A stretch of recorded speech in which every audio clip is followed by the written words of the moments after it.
Welcome to Only Murders in My Mind, a Random Thought production. Hi, I'm Carol Bissett, a crime writer, and I invite you with my co-presenters, Liz Hedgecock and Mike Jackson, each week to our conversations on all things murderous.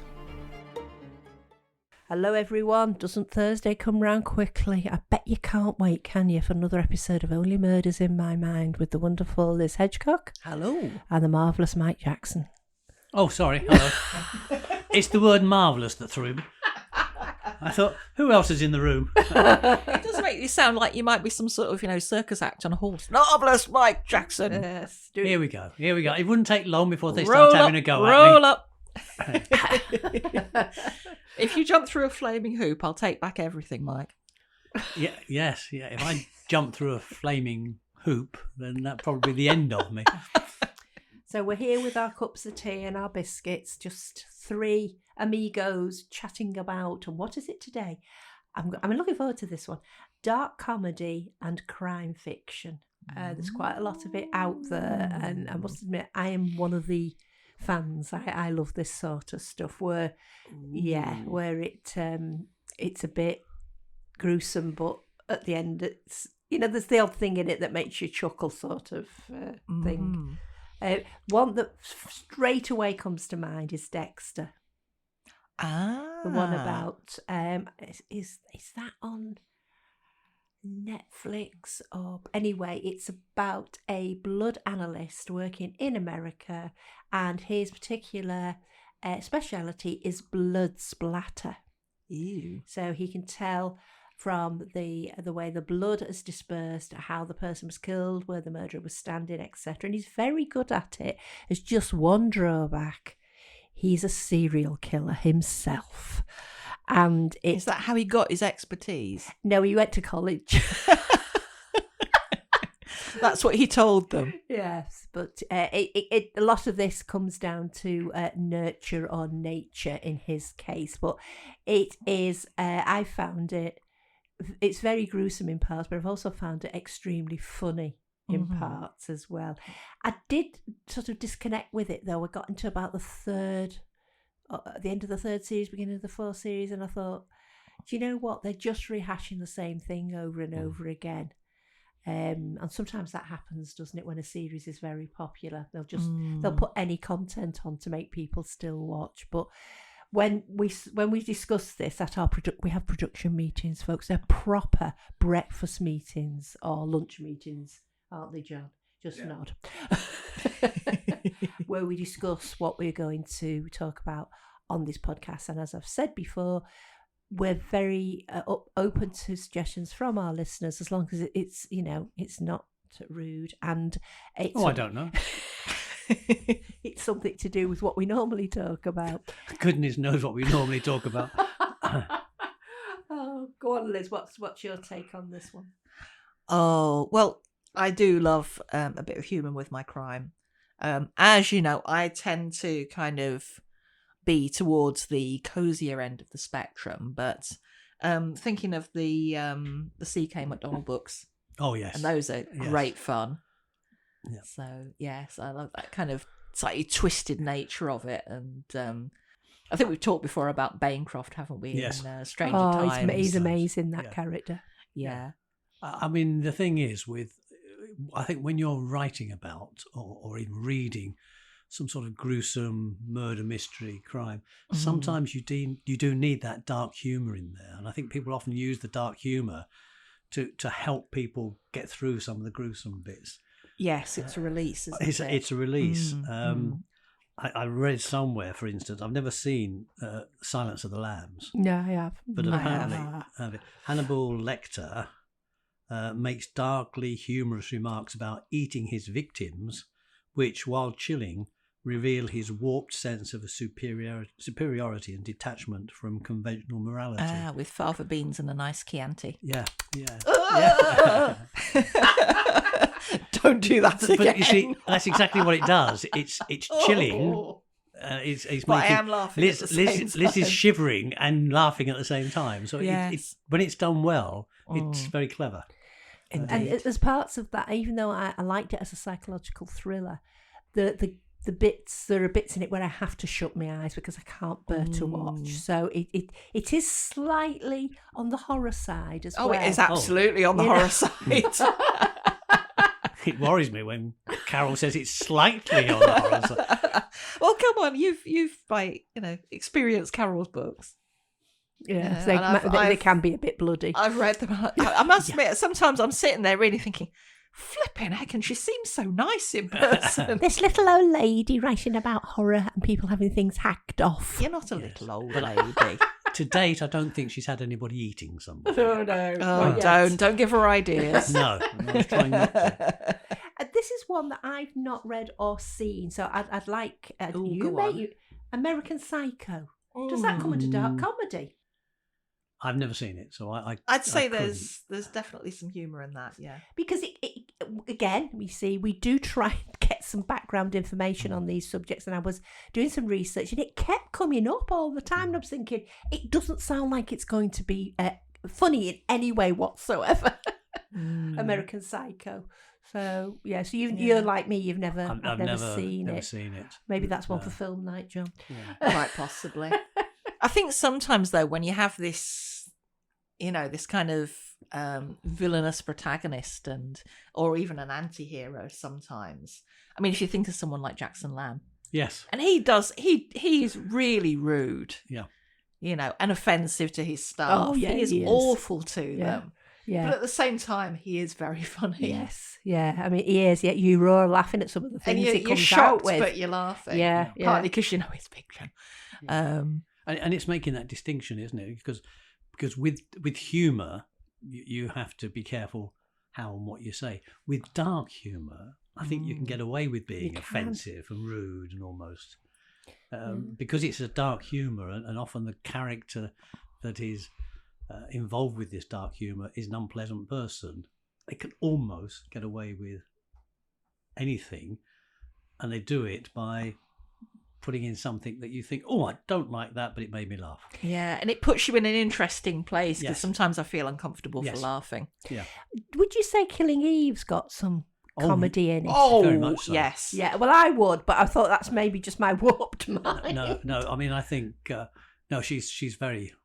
I can say that she is very humorous. Yes. And even as she's killing people, She'll come out with some comments. There's a humour in her actions or in her comments.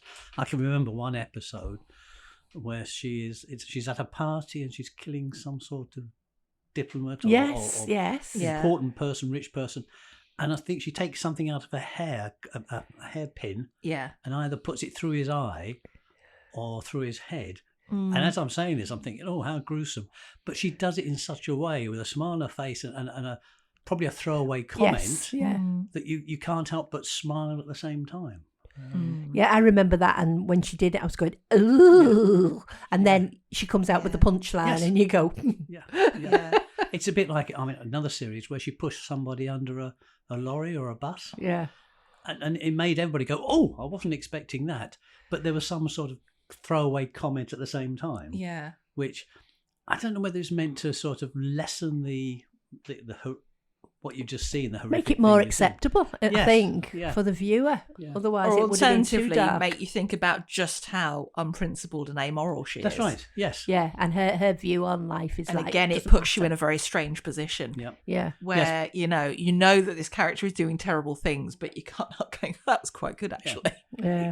In some ways, it makes you want to like that person, even though you know it's not a person to like. And I think that's what the dark humour does. I haven't seen it yet, but I you think not? Sweet Pea. I've seen Killing Eve. Yes. Sweet Pea, I think, might be another one of. Oh, I've seen that. Yeah, I've seen it advertised. I've not seen it. I've seen 2 or 3 episodes, and you're quite right. It is. I want to read the books before I get to the series. And another one I've been watching, I think this is on Apple, was Bad Monkey. I don't know. I don't know that. Well, that's an American one, and I think it's Florida. And yeah, there's quite a lot of gruesome bits in that, but it is quite funny in parts as well. You know, that's the sort of thing that makes you chuckle, and it does feel wrong to be laughing at somebody having their arm chopped off or something. something like that. But it's that thing where, I mean, even with Killing Eve, I mean, you want her to escape. Oh yeah, Every time, because you want to see what she does next. yeah, and her lovely dresses. Oh, they are amazing dresses. I mean, I wouldn't say I watched it just for the frocks and the locations. No, but it was. It was definitely part of it. I'm also thinking about that sort of jaded or world-weary detective who uses that sense of humour almost as a coping mechanism. Yes. And I'm trying to think who might fit into that character. I kind of picture, the private investigator who's just fed up with what he does. Yeah. Nothing ever seems to go wrong, and uses humour in a sarcastic as a sort of buffer way, against as a the buffer world, against almost. the world. Yeah, and a kind of, well, I don't care. Yeah, and Yeah. I'm trying to think who might fit into And there that must category. be, there And must be a will few. There Yeah. will be a few out there. And none of probably will come to it. None Yeah. jumped into my mind when you said that, but I know exactly what you mean. Yeah, well, I mean, you could possibly fit Jackson Lamb into that because, Yes, you could. He is in a really interesting position. Yeah, he's the sort of person that, the world. He thinks the world owes him a favour, even though the world doesn't. So he uses sarcasm and what have you to And get at other various people. at the park have just written him off as, Yeah. an old has-been who's been put in charge of Yeah. the slow horses. And that's the thing, he doesn't have official power in that way, but he's got all sorts of ins and strings He to knows pull. all and- sorts of people. Yeah, he knows where the bodies are buried. Yes. What was the series before Ashes to Ashes? Life on Mars? Life on Mars. That the main detective in that was always throwing. Is that Gene Hunt? Yeah. Yes. Always throwing. I mean, I can remember one where we're having oops. It's Thursday and we're having oops on toast for tea or something like that. And then there was another one where he's shouted into a house. I won't say the swear word, but you're surrounded by armed bees. He says, "Come out," and this sort of thing. And it was all deadpan. There was no urgency in his voice whatsoever. It's like, if you come out, you want to. If not, we'll shoot you. It's up to you. But he was a very good character who he was fed up with life, but he liked his job. Yeah. But only because he could throw his weight around. Yeah. I mean, another one I can think of, and it's going back to one of my favourite authors, Jodie Taylor, and the Time Police, which I've talked about before. But there's one of the books where it's quite a dark scene. They've gone back in time because these group of scientists are wanting to do experimentation, but they can't do it on human bodies in the present age. So they've gone back to Neolithic times, and they're taking sort of these Neolithic people, and they've got them in cages and what have you, and they're doing experiments on them. Very grim, but the main character within that part of the story is a throwaway. What I call, he has throwaway quips, and he's always being sarcastic. He's one of these that when the boss talks to him, he'll say "okay," and she'll say "pardon." "Okay, ma'am." It's that. He's pushing against it all the time. So what he does, he lightens the whole thing with the quips and the sarcastic comments he makes. Even though he's got somebody with a gun at his head, he's still making those comments. And it brings, I mean, she's got a lot of humour in these stories, but she's able to bring that humour into a very dark situation. So it is, I suppose, in a way, dark humour. That she's using this character just to lighten what is a very horrific scene that she's setting. So, like you said, helping the reader to get through it. Yes, yeah, exactly that. I know in my latest Warrington Detective book, there's a few characters who are of the older generation, and one phones up and says she can help the police with their inquiries, and when Colin Briggs, the sergeant, asks her to come in, she goes, "Oh, I can't, I've got a chiropodist appointment," and he's going, "But this is a murder investigation." She said, "I don't care. Do you know how long it takes to get a chiropody appointment these days?" So it's that sort of thing. The outlook, there's a couple of elderly people in it whose outlook on life is completely different than the team who are investigating these murders. It's like, one of them is in her 80s and she's going, "Oh, the old dear, she was losing it in the head department." And this woman's in her 80s herself, that sort of thing. But because my books aren't usually funny. Oh, I don't know. I mean, there's that bit where I think... is it Cassie goes out to a crime scene and she says, "Oh yeah, the fact that there's this huge bloodstained cross, in the vicinity would tend to suggest, etc., etc. And again, it's that sort of deadpan. Yeah. Well, I suppose you could say it was that. Yeah, because I think as well, in real life, again, I'm not saying the police officers and medical staff don't take these things very, very seriously, but there is a gallows humour that goes among people, as long as, it's said in the right place at the right time, not in front of the wrong people. And it's things like that get you through those really dark hours. I think there's certain. I mean, my dad used to be a prison officer, and some of the stories he tells are very humorous, but they're about people within these prisons. And I think it's one of the ways that the prison officers dealt with life. With regard to the job they were doing, they needed that dark humour to get them through the day sometimes. Yeah. And I think in the same way, probably the prisoners needed some sort of dark humour to get them through the days as well. I think you're right. Some people just need this as an outlet. Yeah.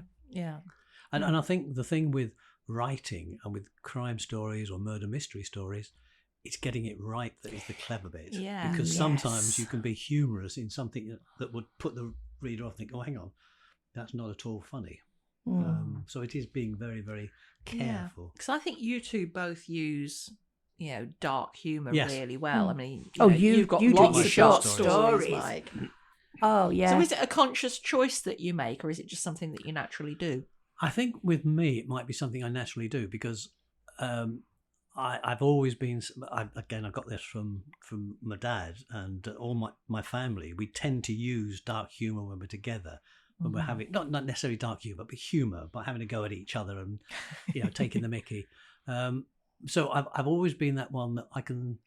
If something is looking quite serious, I sometimes like to bring some humour in just to lighten things. So it's always been a part of me. So it's not much of a stage from there to dark humour.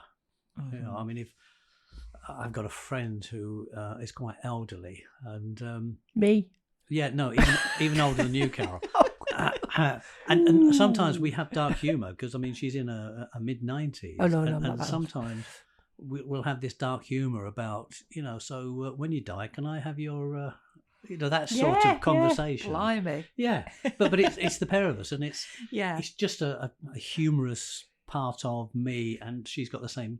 Fortunately, same sense of humour. Yeah, Fair enough. You have to know where you can. Yeah, you you might need don't to you? tread carefully with some people, Yes. perhaps. But it's always the same. Isn't it? I mean, any sort of humour, you have to be careful how you use it because what you might consider to be funny, other people might consider to be quite offensive. Yes. And I think it's the same when you're writing. Sometimes that dark humour is just right, and other times it will offend people. Yeah, and I think there's a difference between using humour as relief almost as a sort of right, let's move away from that bit now and let's go on to something a bit lighter, and between actually having it like baked into stuff, if you see what I mean. Yes. Which is where I feel your work is, Mike, Yeah. and sometimes yours, Carol. Yeah. Yeah, I mean, my humour comes from my Scouse heritage. Liverpool, if you live anywhere else in the world. Sort of, it runs in that side of the family, this this sense of humour. Hopefully never, very often it's at myself, you can't take yourself too seriously. No. I used to study Buddhism, and one of my teachers used to say there should be a little bit of silliness in every day, not the sort of silliness that offends people or just usually again something about yourself that you can laugh at, because we all take ourselves far too seriously, I think. But I think you're right, Carol. I think you need to be able to, first and foremost, be able to laugh at yourself. That'll, I think, then helps you if you want to laugh with other people. Have you got anything to read in this session? I will do soon if I can find it. Yeah. Cool. I was thinking about this and thinking of any kind of examples of sort of slightly dark humour. And the one I think occurred to me was in Murder for Beginners, and you won't be surprised to know that there is a dead body. Always so, helpful. yeah, it's the unpopular antique shop owner who's basically collapsed on poor Fee Booker's boat. He's just been reading a book and turning the pages and having a row with Jade, as one does. Because, the pair of them have been at it, hammer and tongs, basically. So, first of all, there's that shock of, he's convulsed, he's fallen over. And the thing is, there's a couple of tourists on the boat who've just come to look around the bookshop, as you do. So I'll read you a bit of chapter 7. Jade inched towards Freddie's motionless body. He isn't. He can't be. Freddie's spine arched backwards and Jade jumped. She looked at Fee, eyes wide. What's happening? Is it a heart attack? It could be, said the male tourist. You two were having a right old argument. He started it, Jade said, without thinking, then realised that wasn't really an appropriate thing to say. Someone ought to call 999. You, she pointed at him. You've got a phone in your hand. I hope you stopped filming when he fell over. Go on, Ben, said his companion. It's a matter of life and death. He held Jade's gaze. Yes, he said, unlocking his phone. It is. Fee knelt beside Freddie and put an ear to his mouth. He's still breathing. I'll check for a pulse. She caught one of Freddie's jerking arms and held his wrist. Signal's not great, said Ben. I'll step outside. Don't worry, I'm not leaving. So I'm going to skip a bit there. Fee, said Jade, you don't think that book had anything to do with it, do you? What? Fee stared up at her, her face incredulous. Don't be silly. I know it's a magic book, but it's not as if a spell jumped out at him, is it? That's not what I mean, said Jade. He was handling that book and licking his finger to turn the pages. Then this happened. They both eyed the book. Fee got up. I'll wash my hands. Can you two stay and watch him, please? She looked at Jade. When I came back, you need to wash yours. You handled the book too. Hardly at all, said Jade. She examined her hands, then clasped them behind her back as Fee disappeared through a doorway. I'm sorry, Freddie, she said, though it had no effect on him. I hope you'll be okay. A heavy footstep signalled Ben's return. The ambulance is on his way, he said. Bit of luck. There's one at a fun day in Misselby, so they should arrive in 15 to 20 minutes. Police will be here even quicker. Jade gaped at him. You called the police? Well, yeah. I mean, it could be a heart attack or something else. You don't know that, said Jade. The female tourist said, weren't you just saying that book might have something to do with it? That's why the book lady's gone to wash her hands. Maybe it's poisoned. Oh, come off it, said Jade. It could be. Like in that film with the monks. I saw that one Sunday afternoon and it creeped me out. The Name of the Rose, said Fee, re-entering the shop. Oh, yes. She glanced at the book and bit her lip. I haven't seen the film, but I've read the book. She crouched beside Freddie. Any change? I don't think so, said Jade. I didn't know it was a book too, said Ben. Who's it by? Umberto Eco, said Fee, checking Freddie's pulse again. It's about the same. Ben, what are you doing? Said the female tourist. Looking for the book, said Ben. Oh, here it is. Ben, don't touch it, shouted his companion. You don't want what he's got, do you? Ben took a step back. Good point, he said, giving Fee a wary look. I'll order it off Amazon.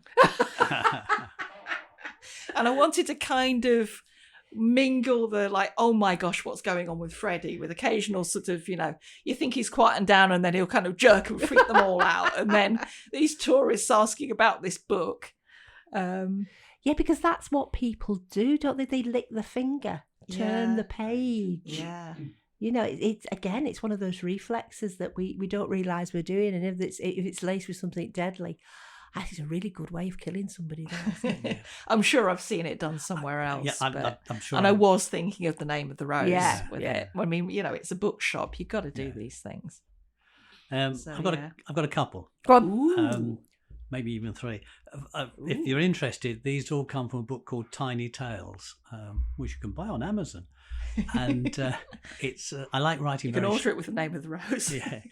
Yes, I like writing very short stories, especially 100-word stories, which are also called drabbles, and they have to be exactly 100 words. So Tiny Tales is a book of 100-word stories.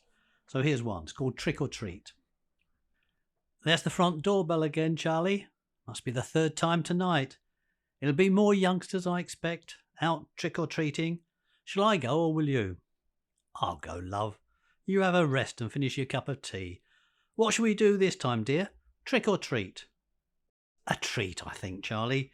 We did a trick last time. OK, sweetheart, a treat it shall be. How many would you like?